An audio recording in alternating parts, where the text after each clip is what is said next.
ભગવાન 7 વર્ષની વયમાં અહીંયા 18 શ્લોકમાં નંદ બાવાને સૌથી પહેલી વાર ભગવદ્ ગીતાનો ઉપદેશ આપે છે.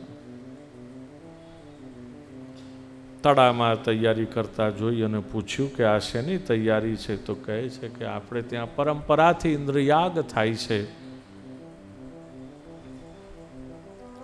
પણ બાબા, શાસ્ત્રમયનું વિધાન છે ખરું. યજ્ઞો વૈ વિષ્ણુ, યજ્ઞના અધિષ્ઠાતા દેવ ભગવાન વિષ્ણુ છે. આટલા વખતથી કરો છો, એમણે તમને દર્શન આપ્યા. બોલે એ તો દેવ કહેવાય, કેમ દર્શન આપે? બોલે પૂર્વ દિશાના દિક્પાલ છે, દિક્પાલોના અધિપતિ છે. પણ બોલે આટલા વખતથી કરીએ છીએ, નહીં કરીએ તેને ખોટું નહીં લાગે? બોલે ખોટું શેનું લાગે? ખોટું લાગે તો બધા ખોટા. ભગવાન સમજાવે છે, કર્મણા જાયતે જંતુ કર્મેણૈવ પ્રલીયતે. તમે યજ્ઞ કર્યો, ધુમાડો થયો, ધુમાડો બંધાયો, એનાથી વાદળ થયા, વાદળે પાણી ભેગું કર્યું અને એ તમને પાછું આપે છે. એમાં ઇન્દ્રનો શું પ્રતાપ? કર્મનું મહત્વ ભગવાન અહીંયા સમજાવે છે 18 શ્લોકમાં. પહેલી વાર આપણે ભલે એમ માનતા કે કૃષ્ણએ ગીતા 18 અધ્યાયમાં સંભળાવી અર્જુનને, પણ પહેલી ગીતા 18 શ્લોકમાં નંદ બાવાને અહીંયા કહી છે ભગવાને. 7 વર્ષની વયે 18 શ્લોકમાં ગીતા પહેલી કહી છે. કર્મણા જાયતે જંતુ કર્મેણૈવ પ્રલીયતે. જેવા કર્મ કરશું એવા આપણને ફળ મળવાના છે. માટે એવા કર્મ કરો કે ન ભૂતકાળનો શોક રહે, ન વર્તમાનનો મોહ, કે ન ભવિષ્યનો ભય. એવા સચ્ચિદાનંદમય શ્રી કૃષ્ણનું તમે આરાધન કરો.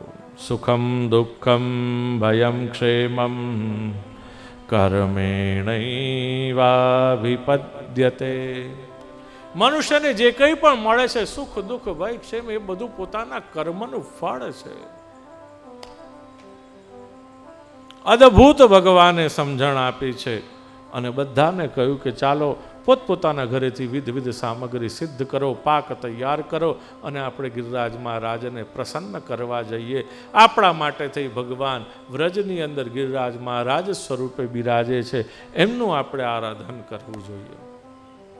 આમ તો ઘણી બધી નવી વસ્તુઓ ભગવાને આ ગિરિરાજજીના યજ્ઞ દ્વારા સમજાવી છે, ગોવર્ધન યાગ દ્વારા સમજાવી છે. ગો એટલે ઇન્દ્રિય, ગો એટલે ગાય, ગો એટલે વ્રજ, ગો એટલે આ શરીર, ગો એટલે નદી, ગો એટલે પર્વત, ગો એટલે બ્રાહ્મણ, ગો એટલે વેદ, ગો એટલે શાસ્ત્ર. આ બધાનું વર્ધન, નદી, પર્વત, વૃક્ષ, આ બધાનું વર્ધન થાય એવો જે યજ્ઞ, એનું નામ ગોવર્ધન યાગ. ભગવાને અદ્ભુત વ્યાખ્યાઓ આપી છે.